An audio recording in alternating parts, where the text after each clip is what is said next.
Hello, welcome back to Backstage at the Barbican. You just heard Mark Anthony Turniger's new piece, Remembering. What a tremendous way to commemorate a young man's life that was.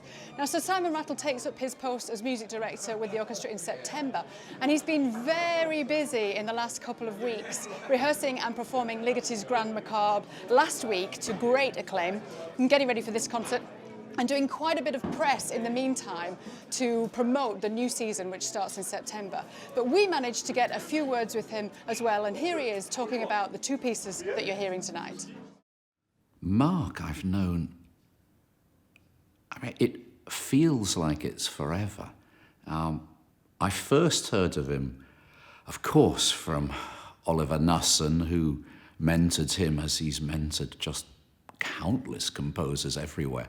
And I thought, wow, what a voice is this? What an incredibly natural outpouring of so many things is this. Really, for the first new piece I do with the LSO, I asked him to write a piece for both London and Berlin together. And because of his extraordinary gift at making dark sounds, I begged him, write me a piece without violins. But as ever, I didn't know what he was going to turn up with. I believe he knew that Mahler 6 was going to be in the second half. But in fact, what he's written is really a piece of remembrance and protest and sadness. And on our day we worked on it earlier last year, we all found it just immensely powerful and affecting, and with this fantastic honesty that all Mark's music has. And so when he's telling you such a strong message, you really get it. I'm thrilled, and in a strange way, it'll go wonderfully with the Mahler 6th, because, Mark's music, if you can be clean and dark at the same time, it's always so much jazz inflected. And there's always a soprano saxophone there somewhere. There's always really brutally rhythmic sections and very dark sections. And so in a weird coincidence, it really goes with the 6th. Mahler goes well with all types of things. But also, because it's not only Mahler as a composer, but Mahler as a type of set of magic doors to what the 20th century would be. His music is shooting out in all directions. And there are, there's very few contemporary composers who haven't been influenced by him. I think it will be a very powerful experience for everybody.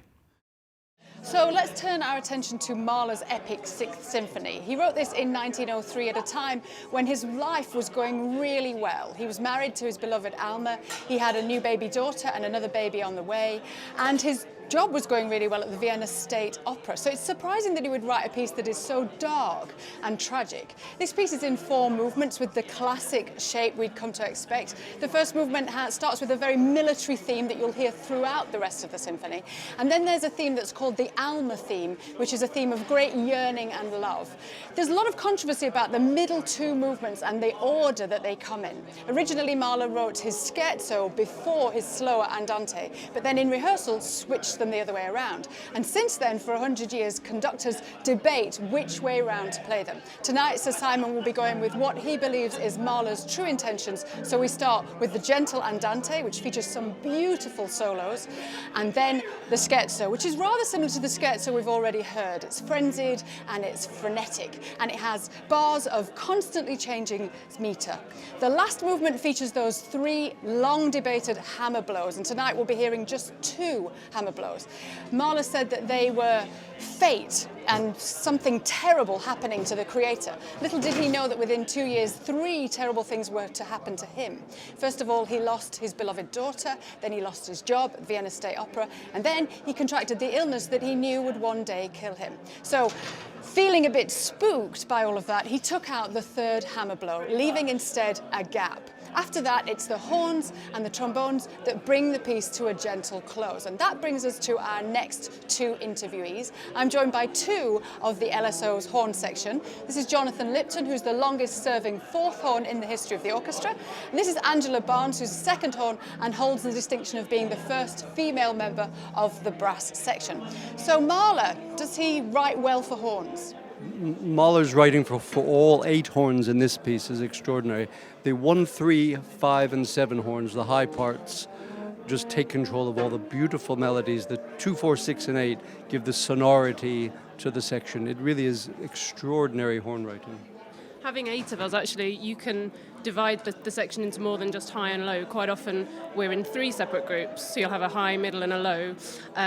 And it's just great the way he passes lines from one group to the other. And with 8 of us, obviously, you can have these huge swells, these quick surges, but then it'll rein it in, and you've got these transparent chords that you just sort of float through the register. It's beautiful. It's wonderful for 2 and 4.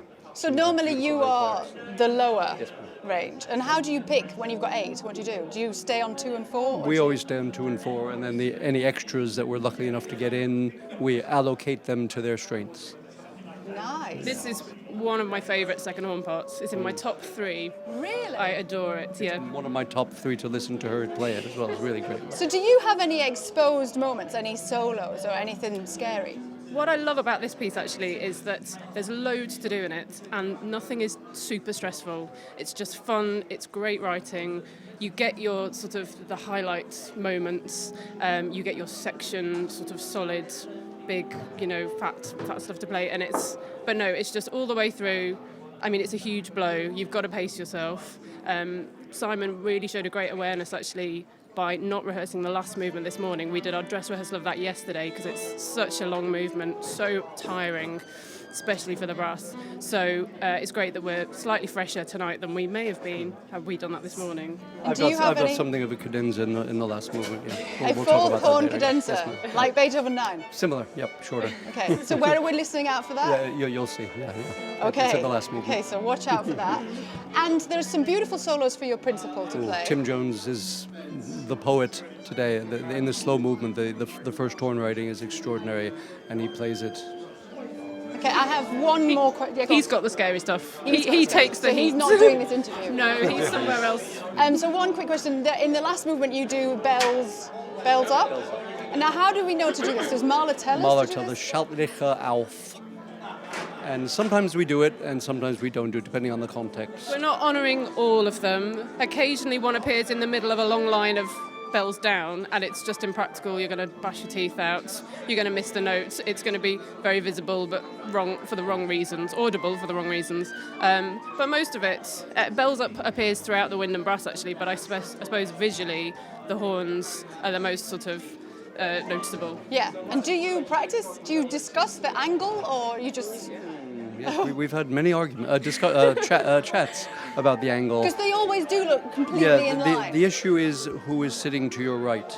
Okay. So if you're quite horizontal with it, the person to your right gets quite an earful. Oh, I never even thought about that. So it needs to be on an angle that's... Angela will demonstrate the... Wow. Occasionally, not in this piece, we have had sort of half bells up if there's not enough time to get the erection quite as you would like. So, but for this, we're always all up and trying to avoid the person next to you and get the right notes, get the right hand position. Okay, I've got one really quick question. We're running out of time. So Simon Rattle is coming to the orchestra in September. There's a huge sense of excitement here about that. You've seen lots, because you've been here a while. You've seen lots of principal conductors. Why are we so excited about this? Just the energy that he brings, the positivity is such a relief, and such an exciting, energizing thing for all of us. We're all terrifically excited about the future. Fabulous. I'm going to leave you to go and have a final warm-up and a cup of tea. Thank you for talking to me. Nice to meet you. Yeah, nice to meet you too. And good luck. So we're going to leave it there. You're about to hear Mahler's 6th Symphony. You'll be able to see it on Medici. Stay with us on that channel. So Simon's going to come out any minute. There's a little bit more of backstage stuff to happen. So what we're going to do is we're going to show you some more shots of this amazing backstage hubbub. And I hope to see you again soon on a similar event.